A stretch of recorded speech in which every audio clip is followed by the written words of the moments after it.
Soul on Fire, a autobiography from the director that brought you one of the best movies of all time, the Sweet Life movie.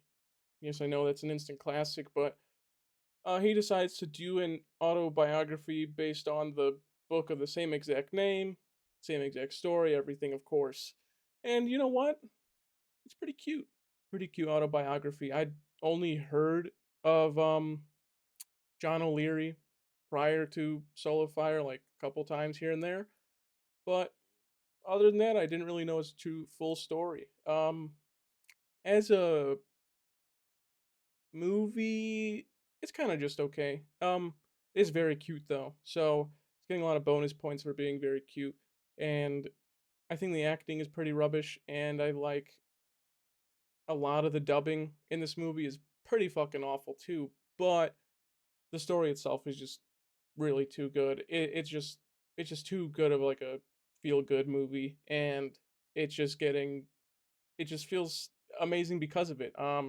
If you don't know John O'Leary, he sees kids burning matches on his way back home while listening to the Cardinals game, and on the way back home, well, he sees them burning the matches. They say, "Screw you, we don't like you," and then he goes home, and he thinks it's a good idea to burn matches in his house and use a gasoline tank, and it blows up him in the garage and sets the whole house on fire. And from that point on, you see like his siblings all care about him and obviously save his life. His brother takes the fire out off of him, and his little sister's running inside of a burning building to pour water on his face. And the whole time he's thinking she's gonna stab him or something because he kept begging to die when he was like 9 years old, apparently.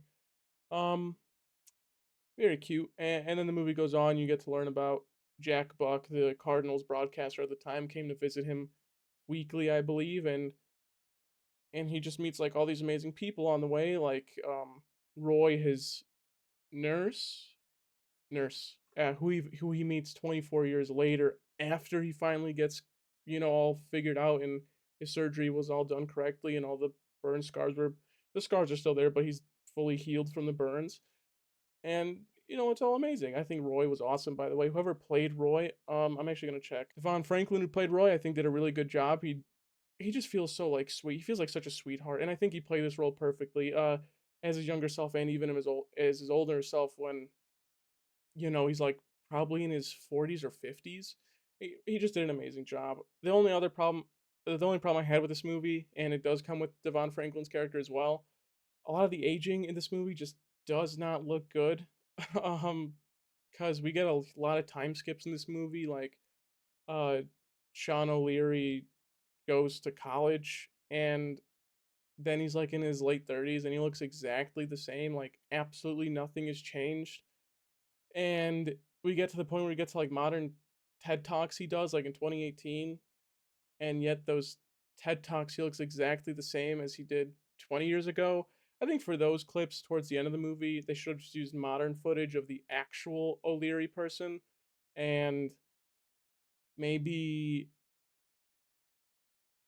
I don't know, just use him instead of the actor. I think it would have been fine just putting clips of his TED Talk instead of having the actor do the TED Talk again in what looks like the exact same building.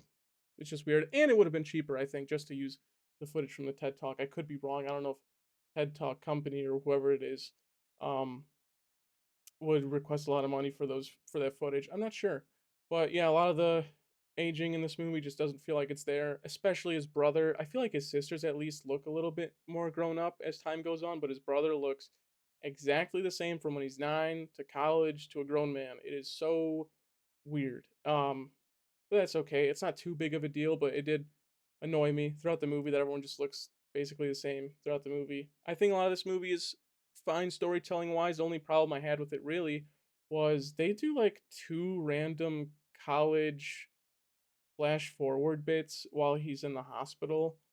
And I think it would have just made sense if they just had him in the hospital, him in college, him as an adult doing the TED Talks and all these inspirational speeches and starting up his own company in St. Louis where he gets a building that's facing the arch and the river. I think that all would have been perfect. They just did the story more linearly. Instead, they just had like a bunch of random bits and pieces going back and forth, and it's just weird. I don't know, just strange.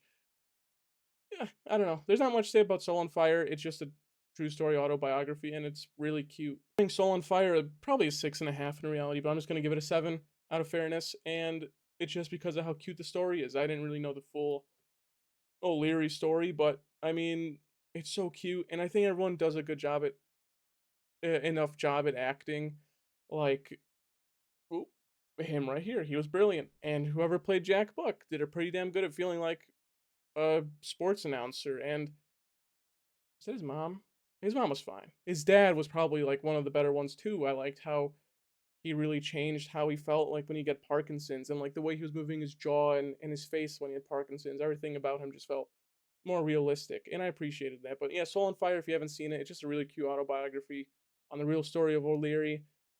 It's pretty fucking long. I think it's like 2 hours, and they could have done this a lot faster, but it's fine. I think it does its job pretty well.